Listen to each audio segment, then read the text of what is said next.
most important things that I really wanted to do or have this be about was pretty much just kind of, not a lot of people know me and where I'm from and my story, and I just kind of wanted to talk a little bit about where I'm at and what I'm trying to do. So like, I was born and raised in Modesto. I was actually born in Hayward, but that was only for like a couple months. We moved around a lot, mostly because of like trying to get jobs or hold jobs or keep jobs, you know. That's how most people start, especially my dad was not from here. He's from the Middle East. My dad was a foreigner, and he came here when he was actually only 17 years old, and he started in high school and started, you know, taking on whatever jobs he could.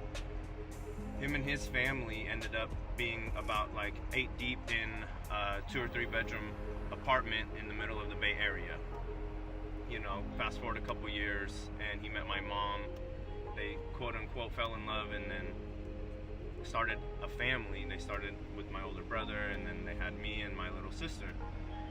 At that time, it was basically everybody in that family trying to support that family, not our family, but the whole entire of his family, you know, still trying to start something, start a business, start a house, start something, you know. And it all centered around my grandma essentially, and trying to provide, like, you know, for her, because my grandpa couldn't. And so, long story short, you know, here we are, moved to Modesto, chasing jobs, chasing cheap homes, chasing whatever it is that they were chasing. And my dad ended up getting a job in the Bay Area. So my dad was commuting, so I didn't really have, you know, my dad at home a lot with us. This is growing up through school. And actually, when I was very young, I was only like 2 years old, is when my dad actually had a injury at work. Somebody came into his workplace that he had, not that he had, that he was told to let go. And they came back and actually shot him. And so my dad was disabled. My dad luckily was not paralyzed, but he had obviously a catastrophe, a very serious spinal injury, and it changed his outlook on life. It changed our whole trajectory on what we were supposed to do. And so it was about 7 years later that it took for, because where he worked had on-site security, that we won a lawsuit that was basically supposed to set us up for the rest of our lives. We used that money to start several different types of businesses, and my dad used money to invest in real estate. My dad has always been a hustler. He's always been an entrepreneur. My dad never had a formal education, of course, being not from this country.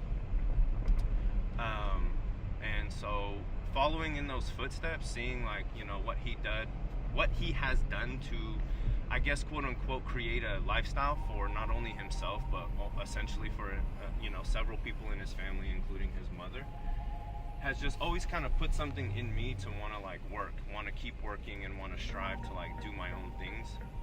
Started working at like a very young age. I was like 15 years old when I begged my parents to get me a job, and I started stocking at a hardware store. And I used to hate that job so much because it was tedious. It was like you used to have to separate bolts. Like, imagine separating bolts, you know? And I just remember back then just trying to think of processes and ways of, like, doing things faster and better. And I would take him to the owner, and then he would tell me, like, oh yeah, that's cool, but I don't, you know, just do it this way, because it's the way that I know how it works, you know? And ever since that young age, just kind of striving to do something for myself, to do something my own way, because I was so tired of teachers and bosses and people, even at 15 years old, you know, telling me what to do. And so that's one thing that's always stayed in my brain, is to kind of blaze my own trail, you know? And again, I know I'm not necessarily like just talking about one story or one path, but I'm just kind of trying to hit a couple points right now. Some of the things that I am following and some of the things that I am doing are like the differences between trying to keep and sustain a lifestyle and trying to maintain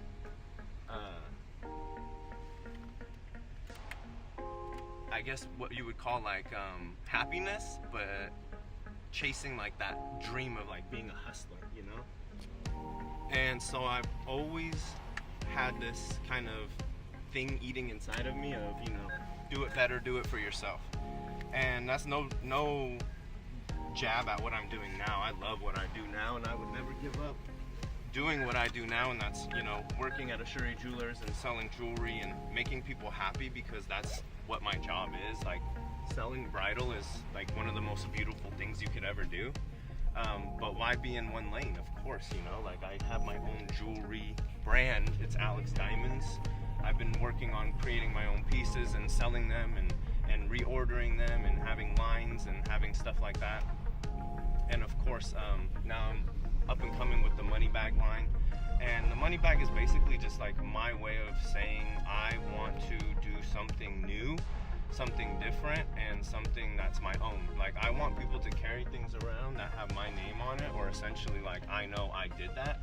And when I started it, I kind of felt like, man, this is wild. Who's gonna pay this much money for something that they A, get for free, or B, that people don't even really care about, you know? But what just really kept ingraining in my brain was the AirPod cases. Is the AirPod cases that they sell through Supreme or through Louis Vuitton, and it's like $1,500 for some AirPod cases. And that thing kept coming up on my Instagram like, hey, this is something that you should own. And I was like, you know what, I'm so sick and tired of like spending my money on things that other people tell me that I should have.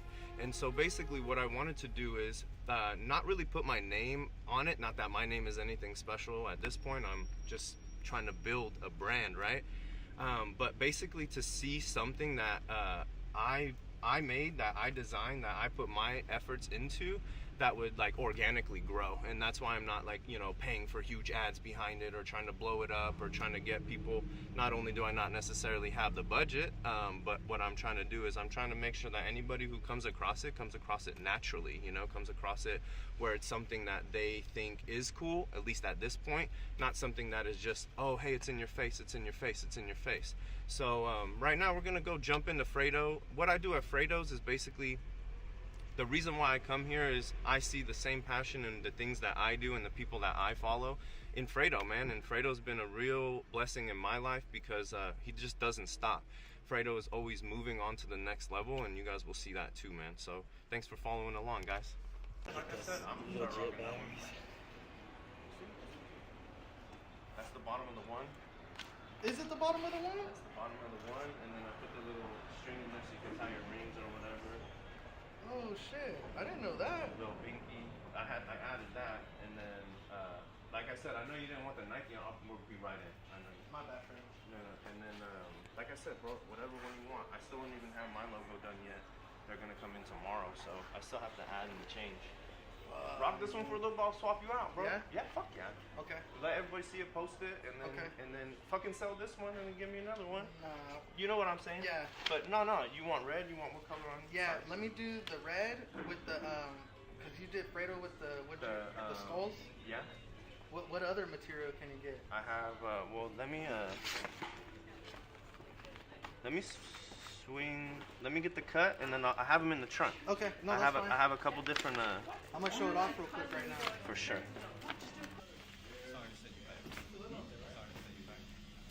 What you do, you know, so it's not just about getting my hair cut. It was like the half all the way.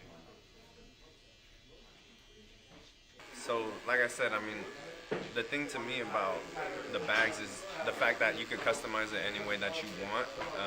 I'm willing to work with any kind of material, whether it's synthetic all the way up to high-end luxury name brand bags that I pull apart, and then we have custom made.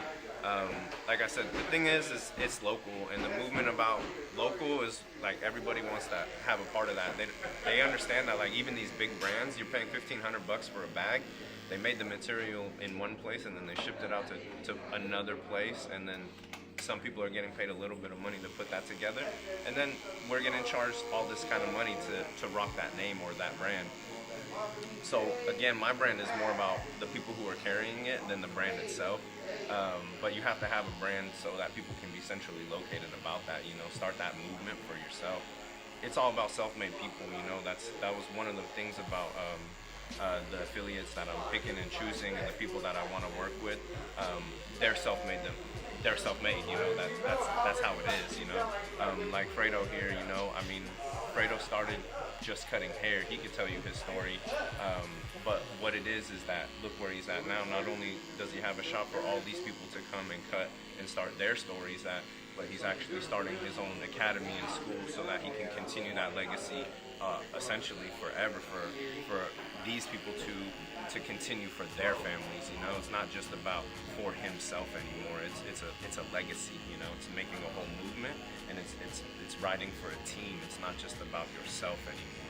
It becomes something bigger, and that's what I wanted Money Bags to be too. Was just something that everybody can get behind. Everybody can feel like they're a part of. You know. Been doing custom jewelry for 10 years now, and one of the things about it is that you really get involved with the people. Like, you really get to know them and what they want and what they feel, how they feel through this jewelry, you know. And that's kind of, not everybody can spend even $500 or $1,500, whatever, to get jewelry or get a custom piece made or whatever.